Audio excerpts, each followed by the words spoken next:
Hello friends and enemies, welcome to or back to Happy For Now. It's me Isabel here with a requested video actually. So listen, if you got requests, let me know. I'm always down. This one is very hyper specific, but I think could be helpful for a lot of people, and that is how do I track pre-orders and upcoming releases and things like that. So I thought we'd deep dive my methods and also tracking my physical library. I do have a lot of books in my home. I do have to track this in some ways. We're going to start with manga because that's the thing I track the most in depth, and then we'll talk about my books as well. So first things first, I have multiple spreadsheets every year. I do a video on this for the manga spreadsheet tracking. If you're wanting like how I get demographics and things like that, there's a video I did last May called Manga 101. Go check that out. It will give you a lot of those details. None of that information has really changed since. So that's kind of where I get the data for my spreadsheets, like what demographic it is and stuff like that, or if how many volumes a series is, things like that, I will find there.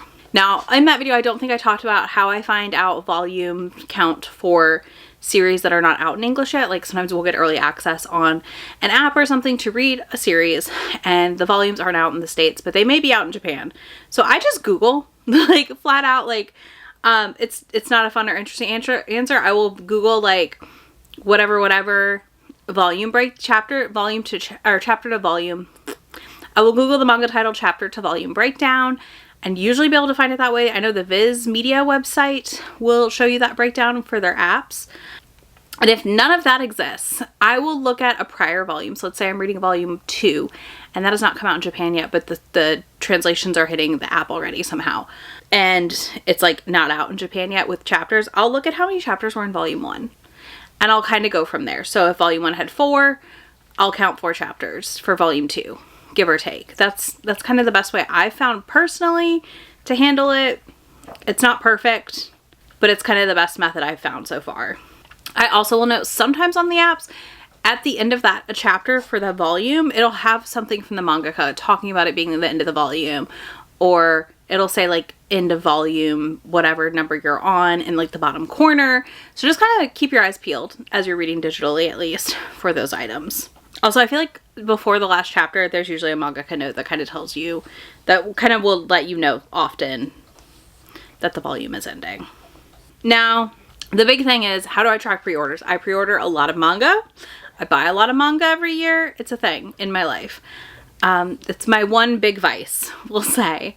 And this is how I do that. So I'm going to take you to my computer and I'm going to show you the spreadsheet I have that helps me track this. Actually, the 2 spreadsheets I use. Okay. So as I mentioned, I have this in my Read What You Own spreadsheet. You can see there's Read What You Own prompts down here, charts, all that.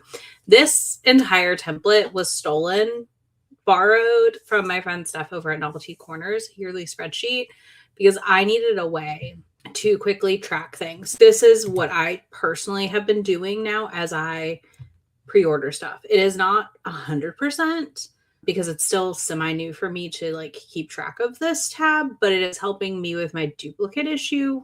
So basically it's preventing me from double ordering. I will put the order number here. I've whited out all the text for order numbers because you don't need those, but I'll put the title. I don't really do author. I guess I could delete that column, honestly. I do format, I do status. So when I've read a book, if I remember, I do come back here and mark it as read. Once it arrives, I will mark it as unread usually. I don't always. I also put the retail, the cost, and then it does my savings math. So I see how much I've saved, which I think is nice. I try to put the release dates here as well. Again, you can see there's a chunk I just didn't do. I know this is here. This came in, which I don't think I want to read anymore, but that's fine. Anyways, you can kind of see how I am slowly will come in and just update things. And I will sometimes forget to put the price in or that, because again, I started doing this after the fact of pre-orders, but now whenever there's the pre-order sale for Barnes & Noble, I can quickly come see what I have and I don't really have to stress about it too much. But I like to do this when I do a big pre-order sale promo situation, which I do a couple times a year. And I'm usually not too bad at it, but I will occasionally hit where I have 2 copies of something show up. It's not often, but it does happen. And this is kind of what the method I've created to help myself. And it does seem to work. I recommend something like this, whether it's a note on your phone, you put it in a spreadsheet, whatever works for you. For me, this works better because the big pre-order sale I'm usually doing at my computer because I like having like my big screen space to like double check everything. I also like having all this data because I do take it to my manga spreadsheet. And I just basically, when I get a book in, it goes into the transaction tracker on there. And I input the information that I have from the spreadsheet basically into this. And that helps a lot. And in fact, I'll show you, like, I didn't put in some acquisitions that I got this month. So these would be May. I did not mean to scroll to the bottom. Anyways, manga, unread, and then I need to flip these numbers. 13 and 1040. So like I pre-ordered these. So these just have already come in. And then I did add the number to the front. So that way when I could just sort this way if I didn't put a release date in. That helps. So you can see I have a couple trade paperbacks in here. I don't have a ton. And then it does also do some light math. This is broken. I've not fixed it. I don't care enough to. But it has my read, my unreads, DNFs, and pre-order totals. So it kind of just keeps me a little bit on track. It doesn't necessarily count. Like, again, I put things that I don't pre-order in here too, but I'm most diligent about using the transaction tracker on my reading spreadsheet, which I guess I'll show you that now. This is my manga reading spreadsheet where I also track transactions. You could put your pre-orders into this, like your yearly spreadsheet as well. What I do is I transfer stuff over to here because this is, for me, because I have a 5-year running manga spreadsheet, it's just a lot. It's a lot, right? I've got a lot here. And we know that isn't going to change anytime soon right now. And because of that, I'm just kind of leaving it here and moving things accordingly. So here is where I specifically will track. Did I not? Yes, I did not. Okay, good. What I've read from what I've purchased, right? So I will put, like, I read Me and My Beast Boss Volume 4 recently. So I checked that off. That's math I added myself up here. And basically it tells me how many books I bought per year. I do not know how I'm going to fit more because this is supposed to go to 2028, but whatever. And what percentage of those books I've read this year for each year. So like 2024, I read 78% to date. So this is like to today's date. 2025, I've read 66% and 42% of 2026. So ideally, as we wrap up 2026, I'm hoping to see 2024 at 100%. So it's like we'll end up going up here at some point and being like, okay, I need to read X, Y, and Z, or I'll find something I didn't realize I hadn't read yet up here, or that I did read and I didn't even know that I hadn't marked it. I have slowly been doing that as time goes here to make sure anything I've read is marked. And then I do track where I get my stuff. And then I will track a trade. So see, I have McKay's trade in here and I put that I got 156 in, it has the year. So 2024. That way I'm kind of cross-checking when I sell stuff that I know, okay, it does kind of count back to that year for the transaction. So we can go to like 2024. We can see how much I spent, how much I sold. 2025. That's kind of what I do. And we go from there. Listen, I'm on track for a much cheaper than normal year, which is good news. But yeah, that's kind of how I do it. I know that's a lot of back and forth for some people. So again, I encourage you, if one spreadsheet's going to work, do that. I've just kind of already been in this spreadsheet for the last 3 years. And I'm not fully ready to switch to a yearly manga spreadsheet. So I don't know. This could also end up getting extended longer for me. We'll see what I decide. But yeah, next year I might switch. I will say that. Next year there may be a switch. But for now, the Read What You Own spreadsheet, since that changes every year for me, having my transactions there makes the most sense to count for that year. All right, let's go back to me in front of the computer. So now you're like, okay, but you have the manga here, or you bought the manga in store. How are you tracking that? I use this app called Libib, which I'm going to put up on the screen right here next to me. So you can see I have various collections. Take your pick of how you want to do your collections. If it's a manga I'm going to read, I put it in the crate or the shelf. Depends on so I'll click into that collection. I will hit that plus sign. I will hit barcode. I will hit book. And then I will scan the thing. You can see the animals. You can see the animals at my feet right now. And then that book will get added to the collection. When I read the book, I will then move it to my manga collection, which denotes that I've read it. You could just scan everything into one big collection. You do not have to go back and forth, but that is how I avoid duplicates, because then when I'm at the store, if I scan something I have already purchased, it will tell me it's a duplicate. Do I want to add another copy? It also is just very quick for me and personally to search Libib out and about than it is for me to try and get a spreadsheet to load. Sometimes a spreadsheet just does not want to load. I'm also working off an iPhone 13 Pro and grudgingly dragging my feet at upgrading, okay? The thing with Libib is you can use your phone to scan in. You do not have to buy a handheld scanner. I use both. It really depends on what I'm doing and where I'm at.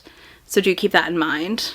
The other thing that I will talk about here on manga pre-ordering is sometimes I forget to pre-order a thing, or I find out it's coming out after a pre-order sale and there's not been one yet. So what am I doing to keep track? Well, let me tell you.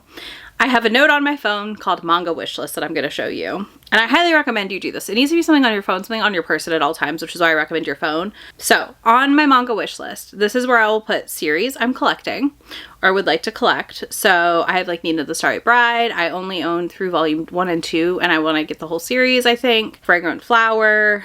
You know, I've picked up certain volumes of a thing, or like here, Queen's Quality. I'm looking for 18, 19, 20, and 21 to fill out my collection. If I don't have a volume number, that means I haven't bought any of it yet. Same thing here. I have like Chic Princess, which I've already read and would like to collect the rest of. And again, I'm just slowly putting things here. I know that Merit and the Egyptian God is 2 volumes complete. So I'll make a note here of that for myself so that I know if I see 1 and 2 and I buy it, I'm done. I have the whole series. Then I also have a note called Coming Out Soon. So this is where I will keep track of some things that are coming out that I may or may not have pre-ordered. I already got.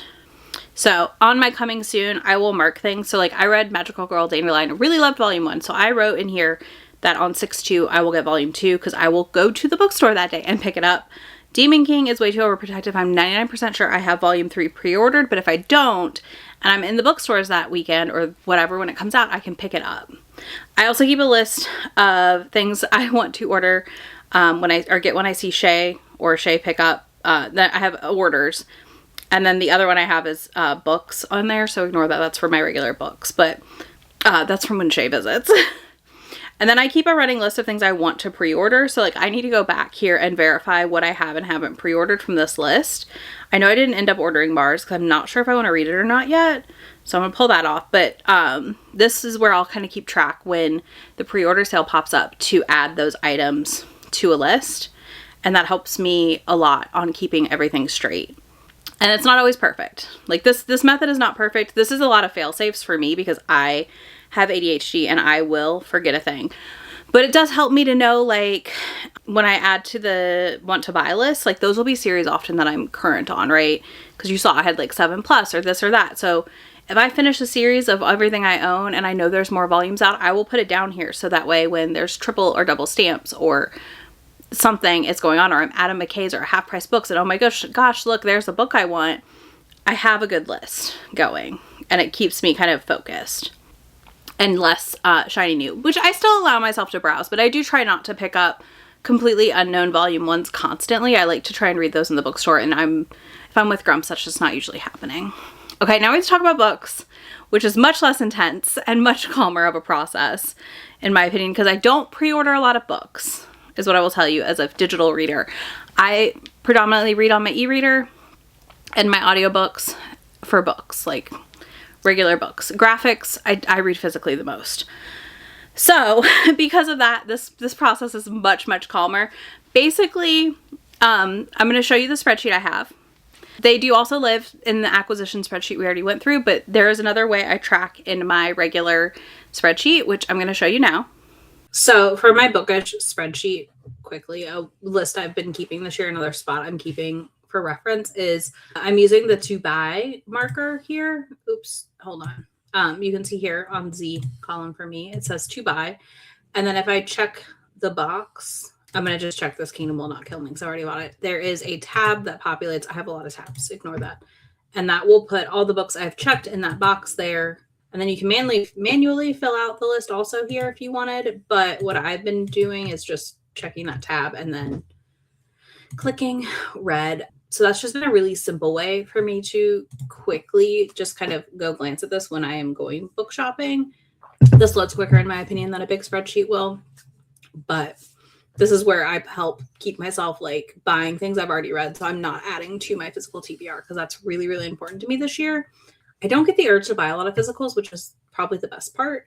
I did, obviously, I've already bought This Kingdom Will Not Kill Me. This isn't out yet.